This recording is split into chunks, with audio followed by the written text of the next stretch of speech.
Halo,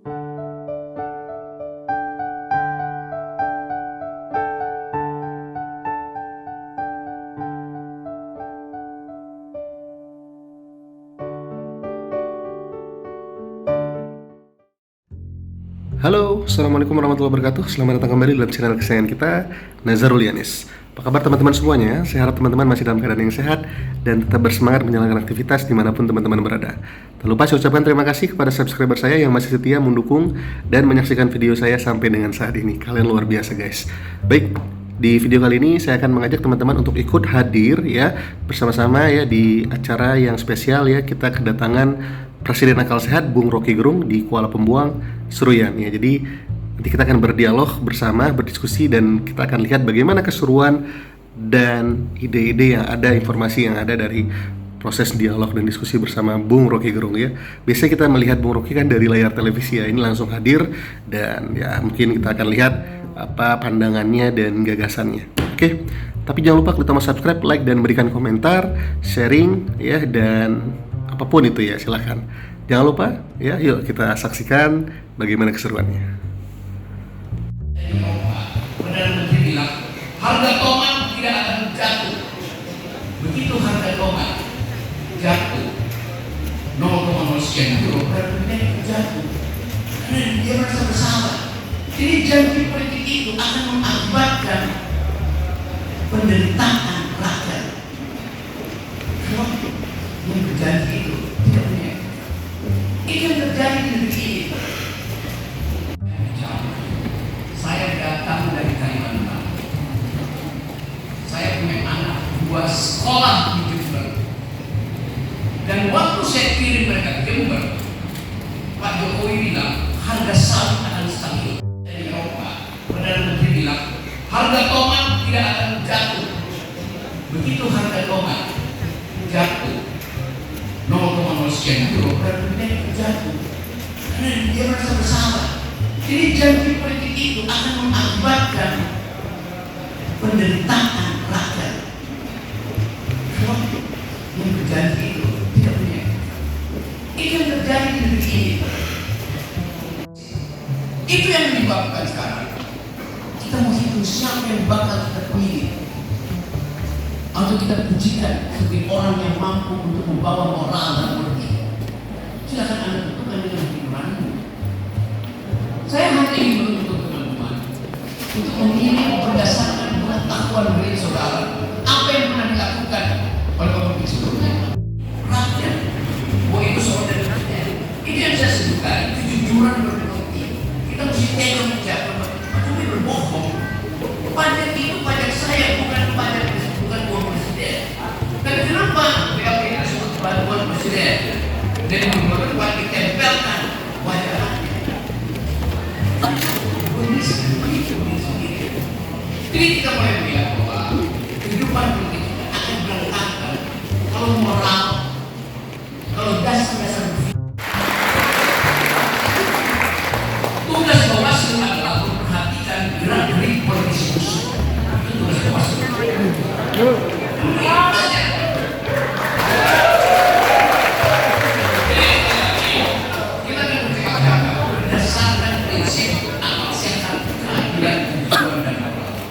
Saya percaya bahwa sebagian besar teman-teman di sini mengharapkan Indonesia punya pikiran, Indonesia tidak diledek oleh wartawan asing.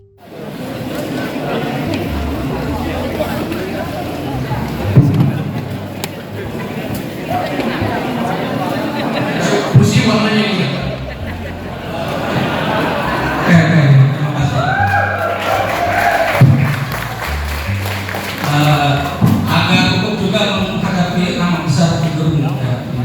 Tapi saya mencoba menyampaikan mungkin apa yang dibahasakan oleh Pak Dirjen Ahmad juga tentang sawit. Tadinya saya sudah mengkonsep di rumah untuk pertanyaan bukan itu, tapi ternyata sawit. Terima kasih pertama untuk Pak Diki. Pak Diki tadi menyebut namanya BPD PKS. Saya beberapa kali mengungkapkan mohon dibubarkan BPD PKS karena merugikan petani.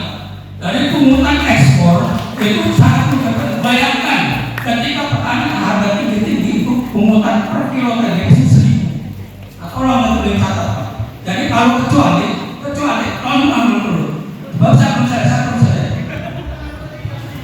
bukan untuk bagaimana praktek ada pungutan BPO, pungutan pajak dan pajak penerimaan nilai ada 4 ada 5 Pak. Bukan petaninya kan tidak ada saya tahu dulu kalau tidak pernah harga sawit ini mungkin sekarang harga sawit 40 pemerintah mengambil pungutan sawit usaha itu konversi berapa. Nah kemudian kedua yang sangat menyangkutkan hasil DPKS bukan petani Bang untuk konglomerat dan itu menang ya saya jadi pengoyok di mana-mana ya saya tetap pengoyok gini ya konglomerat hasil DPKS sebenarnya 100 punya 100 saya baca di medsos Pak di situ ada penyelenggara pemilu menanggapi ada orang pencemaran bagi-bagi duit. Nah, di situ penyelenggara pemilu bahkan berbagai itu mengatakan bahwa 100 itu sebagai alat perangkat kampanye itu termasuk akal sehat, kurang akal, atau akal-akalan.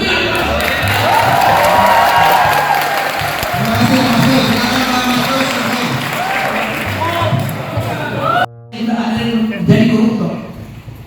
Jadi kita tahu bahwa bangsa ini mesti ada titik pertama untuk mengucapkan kejujuran. Ini orang gila, dia nggak peduli mau ditangkap, ditahan. Dan itu saya mau berteman dengan orang gila, bukan orang dulu. Ini kesannya. Saya nggak berpolitik, ditahu oleh semua partai politik miliaran, enggak. Jadi bagi saya kejujuran pertama adalah tatap muka, lihat bahasa tubuhnya tuh. Janji, ini janji. Tapi kalau janji itu tidak bisa dibantah secara detail oleh 3 bapak ini, Pak Didi akan keluar makanya. Aku bilang gitu. Itu pentingnya, yang kita sebut debat, kampanye itu mesti di forum ini, bukan di atas panggung dangdut gemoy-gemoy.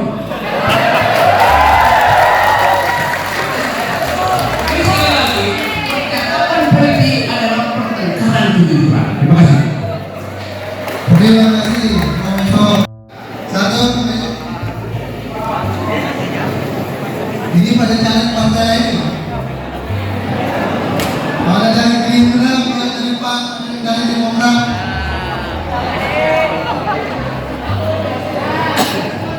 Terima kasih Bapak Aditi dan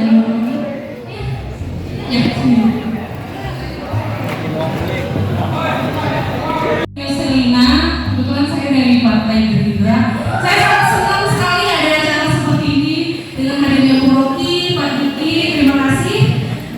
Saya ingin bertanya kepada Bu Rocky. Saya ingin mewakili beberapa masyarakat yang mungkin saat ini masih belum memiliki pilihan atau bingung akan pilihan untuk Pilpres tanggal 14 Februari. Seperti yang kita tahu, Bu Rocky adalah orang yang sudah melintang berkeliling Indonesia dan pasti paham dengan dinamika yang ada di negeri ini. Jadi, menurut Bu Rocky, bagaimana kriteria yang cocok untuk menjadi pemimpin Indonesia?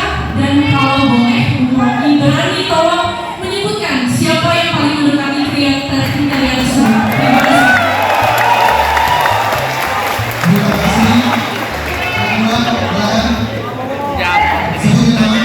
Assalamualaikum warahmatullahi wabarakatuh. Saya Wahyu. Tidak saya menyebut masalah. Saya ingin bertanya hampir sama pertanyaannya tentang Pilpres nanti. Karena menurut saya 3 calon presiden ini semuanya memiliki kekurangan. Hal yang pertama mungkin yang menganggap bahwasanya DKI Jakarta belum selesai katanya. Dan yang kedua mungkin banyak masalah kemanusiaan yang diangkat, kemudian wakilnya yang diloloskan katanya dengan anak presiden.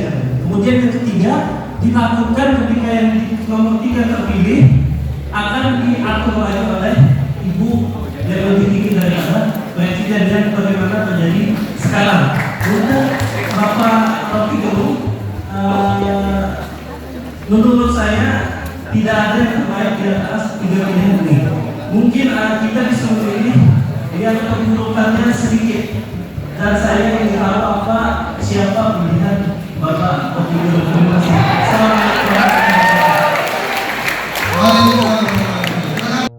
Saya sengaja tidak tanya namanya supaya saya juga di WA.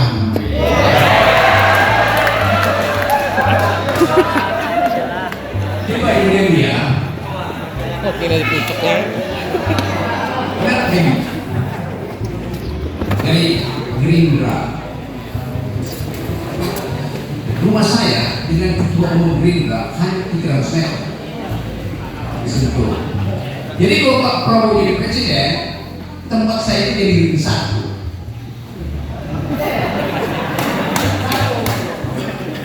Dan Bu Dewi untuk ketemu Bapak Presiden pasti mampir ke rumah saya.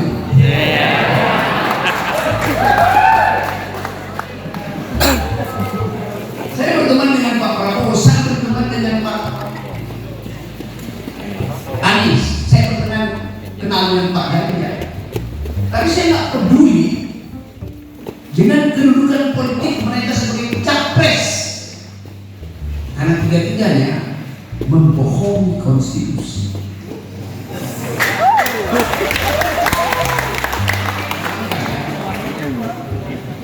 Saya 2 kali pergi ke Mahkamah Konstitusi minta 20% threshold itu dibatalkan, karena itu adalah hukum regulasi yang tidak masuk akal.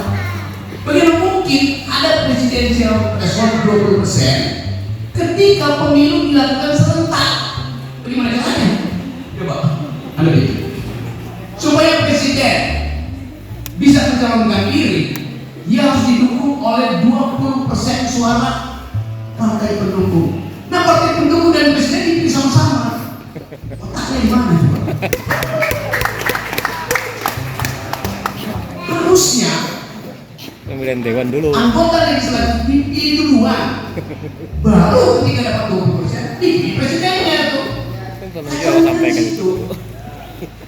Untuk mengatasi itu diakali konstitusinya, pakai threshold sebelumnya. Kalau threshold sebelumnya partai-partai udah busuk, ada pakai tiket yang udah kada masa untuk menentukan masa depan. Itu disebut dungu.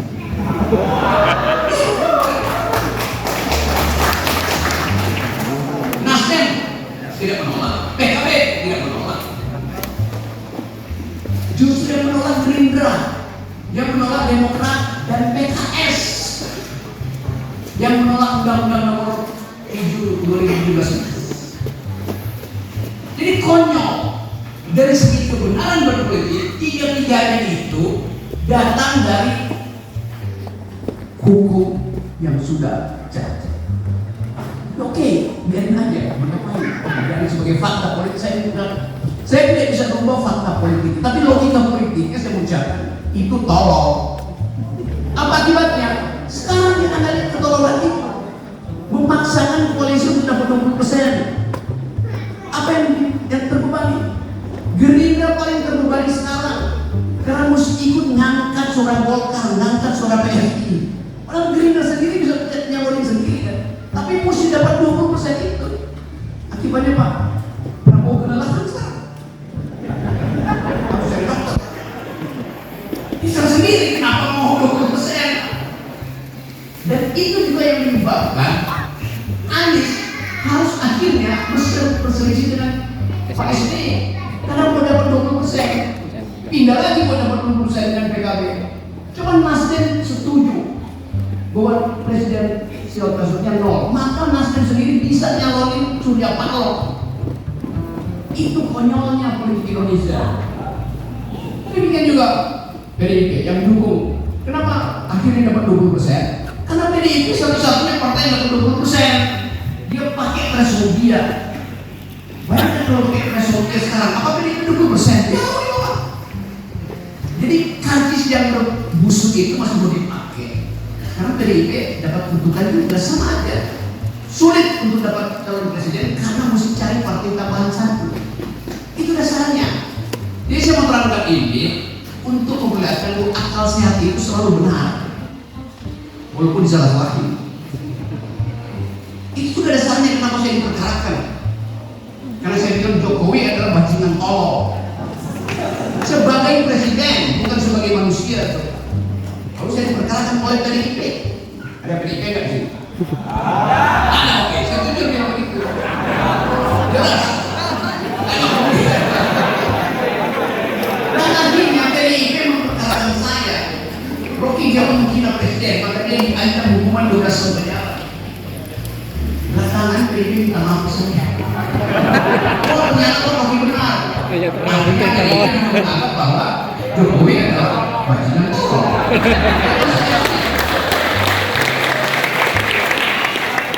Jadi kalau otak Anda sehat, nggak mungkin ada cacat dalam berpikir. Dari awal saya hitung, ini berbahaya.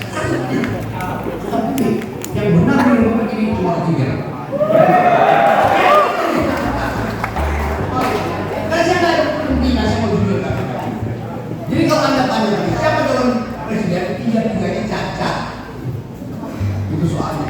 Itu adalah keterangan etis saya, keterangan akademis saya. Anda di antara keburukan itu Anda akan pakai prinsip minus malu.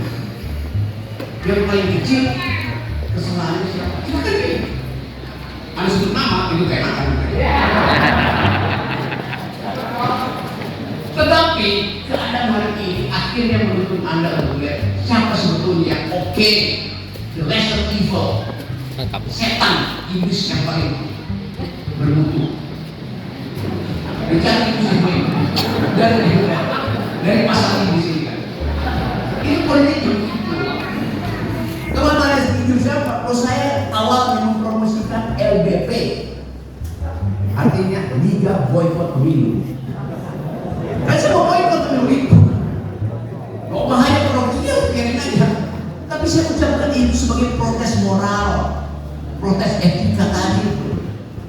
Saya cuma itu fungsinya. Dalam satu semester ini 6 bulan ini saya kasih ceramah ke 200 universitas dalam dan luar negeri. Dan saya ucapkan hal yang sama terus.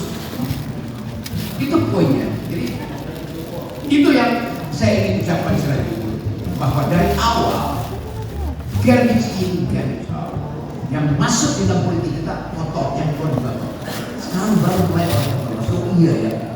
Ada perkembangan. Itu yang menyebabkan undecided voters hari ini 20, 29, 30% yang disebut swing voters yang menunggu di saat-saat terakhir siapa yang kira-kira akal sehatnya masih bisa diboost, siapa yang moral sehatnya masih bisa diboost.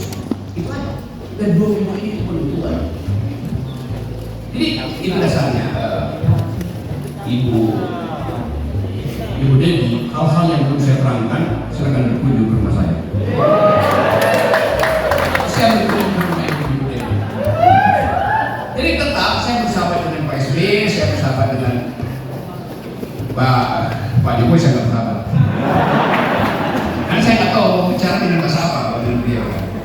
Bersahabat dengan Pak Joko, Pak Prabowo, saya bersahabat dengan Pak Yusuf Kala, bersahabat dengan Ibu Mega sedang melanjut, saya bersahabat dengan semua hal.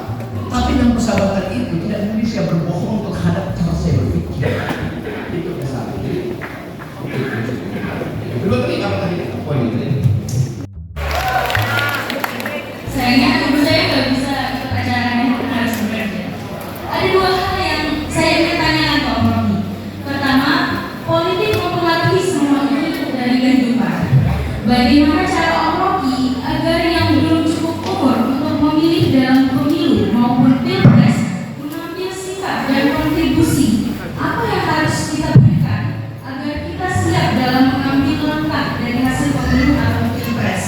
Karena tiap pimpinan negara beda, maka kebijakan dalam mengelola.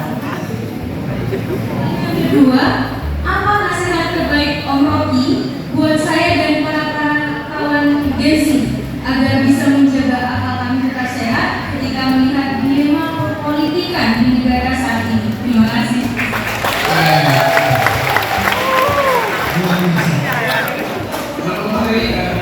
Aziza, kamu murid atau guru?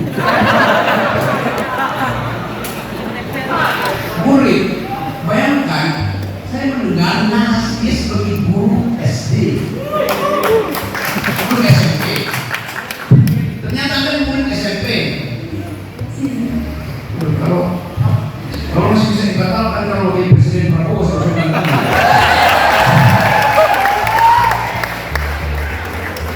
Kamu baca kamu apa? Apa yang memungkinkan kamu menulis narasi sebagai itu dengan grammar yang kuat? Kelas berapa?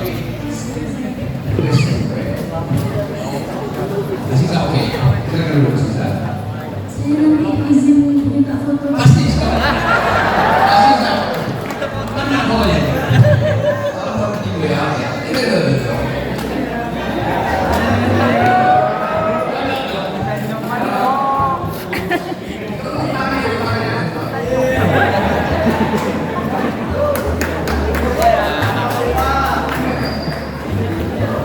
Ini semacam keajaiban di Republik Indonesia.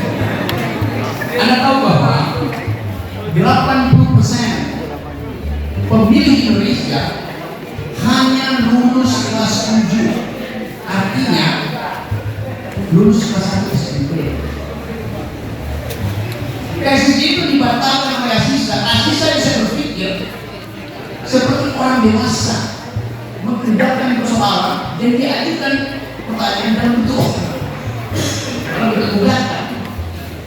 Pertanyaan sederhana, bagaimana dia mewakili generasi Z-nya mengaktifkan akal pikiran, sama seperti pertanyaan bapak tadi yang umurnya 3-4 kali lipat dari Asisa. Sama. Jadi problem kita satu, ada defisit akal pikiran.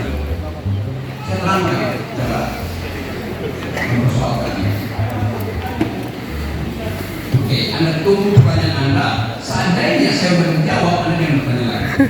Mudah-mudahan di dalam jawaban saya termasuk potensi pertanyaan. Oke. Masalahnya bukan apa itu akal, bukan apa itu pikiran, bukan apa itu berpikir, tetapi apa yang menghalangi kita berpikir. Apa yang menghalangi kita berpikir? Kita perlu bertanya apa yang membuat kita bisa berpikir. Karena Tuhan alam semesta membekali kita dengan kemampuan untuk menghadapi bahaya. Itu fungsi pikiran. Fungsi pikiran pertama adalah kemampuan menghadapi bahaya. Hanya itu pembeda antara manusia dan binatang. Binatang dalam dirinya diberi naluri untuk membela diri dengan cara menerkam. Binatang apapun, dari semut sampai harimau, sinaptiknya itu sama ya. Gejala dihadapi dengan serangan. Manusia diberi kesempatan menunda serangan karena itu dia diberi pikiran. Jadi orang yang tiba-tiba marah dan menyerang itu artinya pikirannya tertutup. Mestinya dia tunda sebentar supaya dia evaluasi gerak seseorang. Olahraga silat, orang bela diri mengajarkan kita untuk menunda teknik sambil memikirkan strategi. Jadi kemampuan kita untuk mengatur strategi itu yang disebut sebagai meloloskan pikiran. Sekarang masalahnya, kenapa strategi itu terhalang? Pertanyaannya, apa yang menghalangi pikiran? Pertama ada feodalisme. Di sini adalah perintah tanpa alasan. Satu putaran itu adalah feodalisme. Satu putaran itu adalah penghalang pikiran. Karena kita disuruh hanya berpikir tentang satu putaran pemilu. Padahal potensi 2 putaran terbuka. Penghalang pertama dari pikiran adalah doktrin. 1 putaran doktrin. NKRI harga mati itu doktrin, menghalangi pikiran. Kenapa harus bilang NKRI harga mati? Padahal dunia ini dihidupkan oleh penuang. Kita bisa bikin negara Kalimantan Tengah, apa salahnya? Kalau keadilan ini dihasilkan di Kalimantan Tengah, ini aja negara Kalimantan Tengah. Tidak sesuai dengan konstitusi ya, tapi sesuai dengan akal pikiran. Sama seperti Rusia itu nggak boleh ada pikiran untuk membangun negara sendiri, akhirnya kita sendiri. Negeri ini terlalu besar dan itu menyebabkan kekuasaan terpusat. Kalau kita membayangkan Indonesia yang adil makmur misalnya, pecah aja negara ini jadi negara-negara dia, namanya masih sama. negara persatuan Indonesia bukan lagi negara kesatuan. Negara persatuan, ada negara Kalimantan Tengah, ada negara Sulawesi Selatan. Apa yang salah sih? Maka belum dijelaskan dalam makar. Padahal itu pikiran saya begitu. Argumen saya negara ini terbesar, maka dipecah-pecah supaya ada kemakmuran. Tapi yang dilihat ada pemecah belah bukan menghasilkan keadilan. Kalau ditanya pada saya, lebih baik seperti apa Indonesia? Itu negara-negara seperti Amerika, seperti Eropa. Ada negara-negara bagian yang mengurus dirinya sendiri. Tapi itu hak individualis saya dan saya tidak mau menyampaikan itu publik. Itu jadinya narsis. Dari tadi Anda tidak mendengarkan saya.